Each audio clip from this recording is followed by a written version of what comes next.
Oke, kita mulai ya. Bismillahirrahmanirrahim. Assalamualaikum warahmatullahi wabarakatuh. Alhamdulillah kita bisa bertemu kembali, walaupun jarak kita berjauhan, tapi kita bisa bertemu kembali masih di pembelajaran biologi kelas 10 ya. Hari ini kita akan lanjutkan materi masih dengan bab yang sama, yaitu ruang lingkup biologi. Oke. Nah, kalau di pertemuan sebelumnya kalian disuruh oleh ibu untuk mendeskripsikan mengenai peta konsep ya, dimana sebelumnya ibu udah menjelaskan dulu mengenai peta konsepnya. Nah, itulah materi yang akan kita pelajari di ruang lingkup biologi. Jadi ada beberapa hal. Nah, hari ini sesuai dengan yang ibu katakan di pertemuan sebelumnya, ibu mengatakan bahwa kita akan bahas satu persatu ya mengenai yang ada di peta konsep apa saja. Nah, untuk ruang lingkup biologi itu ada beberapa hal yang akan ibu sampaikan.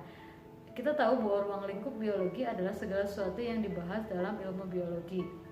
Hari ini ibu akan menjelaskan kalian mengenai segala hal yang ada hubungan dengan ruang lingkup biologi. Yang pertama yaitu ruang lingkup biologi membahas mengenai definisi dari ilmu biologi ya.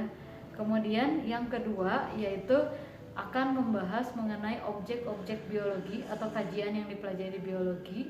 Kemudian yang ketiga yaitu ibu akan membahas mengenai cabang-cabang biologi, dan yang terakhir yaitu ibu juga akan membahas mengenai manfaat dari kita belajar mengenai biologi. Oke, kita langsung mulai aja.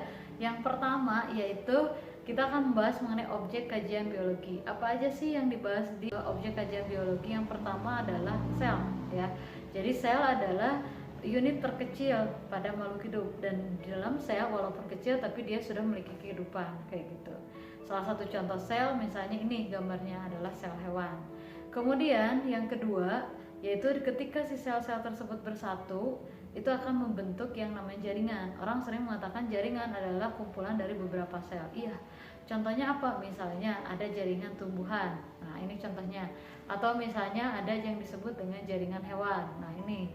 Nah, itu adalah kumpulan dari beberapa sel. Selanjutnya kemudian ada yang disebut dengan organ. Nah, kalau organ apa? Kalau organ itu adalah kumpulan dari beberapa jaringan.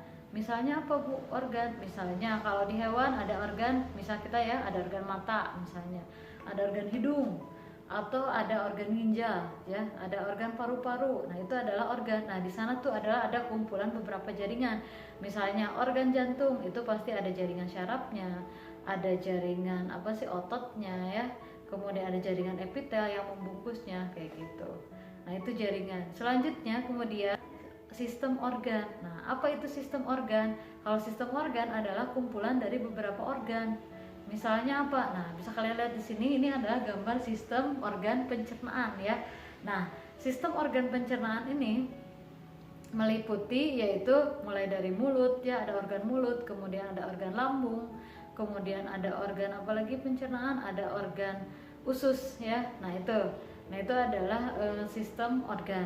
Nah, dimana ketika ada salah satu bagian dari sistem organ atau organ tersebut rusak, berarti sistem organnya akan mengalami kerusakan kayak gitu. Nah, selanjutnya kemudian sistem organ tersebut dalam tubuh itu akan saling berhubungan dan terbentuklah yang namanya organisme atau individu ya. Nah, yaitu siapa Bu contohnya? Banyak, yaitu misalnya individu itu kita ya salah satunya, atau misalnya hewan, atau misalnya tumbuhan ya. Kalau kita ngomongin terus-terusan tadi hewan, misalnya tumbuhan mangga ya, di sana tuh adalah organisme ya, satu individu misalnya.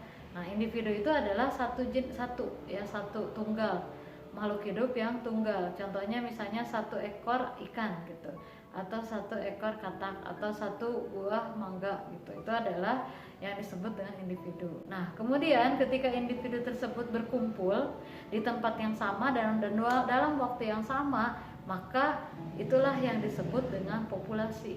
Nah, seperti ini populasi. Jadi populasi ini adalah kumpulan dari individu-individu yang satu jenis. Selanjutnya, nah, setelah populasi ada yang disebut dengan komunitas. Apa itu komunitas? Kalau komunitas kumpulan dari beberapa populasi, jadi nggak satu jenis aja. Misalnya ada populasi ikan mujair, misalnya ada populasi ikan nila, misalnya ada populasi ikan ada populasi ikan asin misalnya kayak gitu ya. Nggak ada ikan asin, namanya ada juga ikan misalnya ikan mas kayak gitulah ya. Nah itu, atau jangan ikan terus, misalnya ada populasi apa sih ya, jadi yang namanya komunitas itu adalah kumpulan dari beberapa populasi. Selanjutnya kemudian ada yang disebut dengan ekosistem. Nah kalau ekosistem itu apa, yaitu hubungan ya antara makhluk hidup dengan lingkungannya. Jadi makhluk hidupnya dan lingkungannya berhubungan. Contohnya apa? Misalnya ada ekosistem sawah. Di sawah itu ada yang namanya padinya, ada tikusnya, ada petani, tapi juga ada tanah ya. Kemudian ada apa sih? Ada air. Tanpa adanya tanah, tanpa adanya air, mungkin gak akan ada yang namanya sawah kayak gitu. Kemudian ada yang disebut dengan apa sih itu teh? Ada ekosistem, kemudian selanjutnya ada bioma, dan terakhir ada biosfer. Yaitu kalau biosfer itu segalanya ya, semua isi dari misalnya bumi, yaitu dimana ada segalanya, mulai dari ada langitnya, ada bintang dan yang lainnya.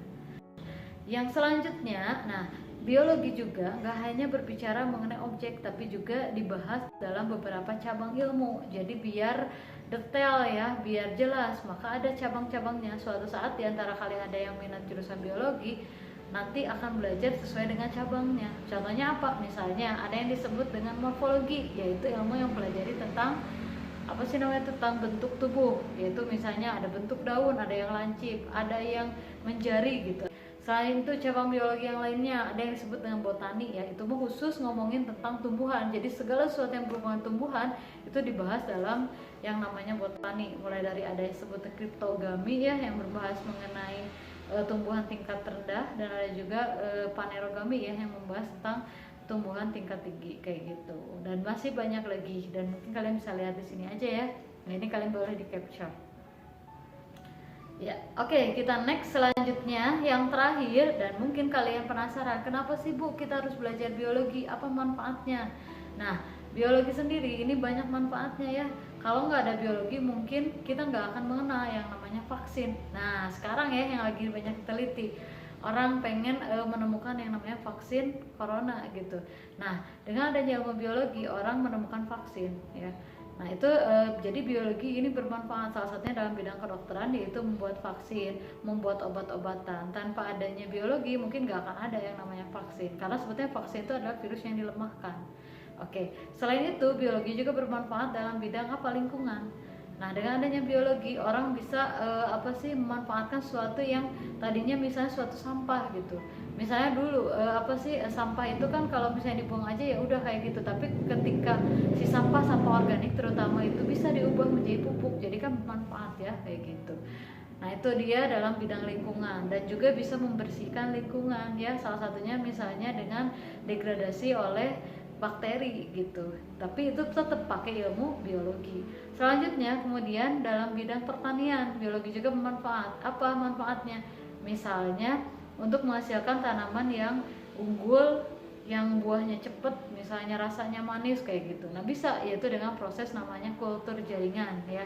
Oke, nah itu dalam bidang pertanian. Bahkan mungkin kalian pernah mendengar ada yang namanya buah tanpa biji ya. Nah itu juga itu memanfaatkan dengan ilmu biologi. Atau orang dulu kalau misalnya mau panen itu harus 3 bulan sekali, tapi dengan adanya ilmu biologi bisa dengan sebulan sekali. Dengan apa? Teknik ya, pakai ilmu, makanya belajar.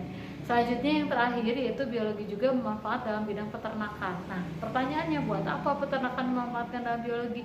Yaitu untuk menghasilkan ternak yang unggul, yang cepat ya. Contohnya misalnya kita pengen punya punya hewan sapi tapi dagingnya bagus atau dagingnya banyak ya, susu dan air susunya itu banyak. Nah caranya gimana? Wah itu harus ngambil nih dari Australia, tapi kan gak mungkin misalnya kita ngambil sapi dari Australia. Nah itu ada teknik, namanya itu adalah inseminasi buatan. Nah bisa kalian lihat di sini. Jadi teknik inseminasi buatan itu dengan cara pengambilan sperma. Jadi kita hanya ngambil sperma si hewan yang unggulnya aja, kemudian nanti disuntikan ke betina yang ada di Indonesia misalnya kayak gitu. Jadi nggak usah ribet ya. Nah itu jadi manfaat banget kalau ketika kalian belajar biologi. Oke. Nah mungkin pembahasan ibu di pertemuan hari ini cukupkan dulu sekian. Nah itulah beberapa hal yang perlu kalian pelajari di pertemuan hari ini. Kalau misalnya kalian ada pertanyaan atau misalnya kalian bingung, boleh silahkan tanyakan ke nomor yang ada di bawah ini. Dan pembahasan dari buku Cukup sekian, mudah-mudahan ada manfaatnya. Mohon maaf bila ada kekurangan ya, selalu semangat di rumahnya dan selalu jaga kesehatannya. Terima kasih. Wassalamualaikum warahmatullahi wabarakatuh. Oh ya, jangan lupa tugasnya ada di classroomnya, silahkan dilihat. Terima kasih. Wassalamualaikum warahmatullahi wabarakatuh.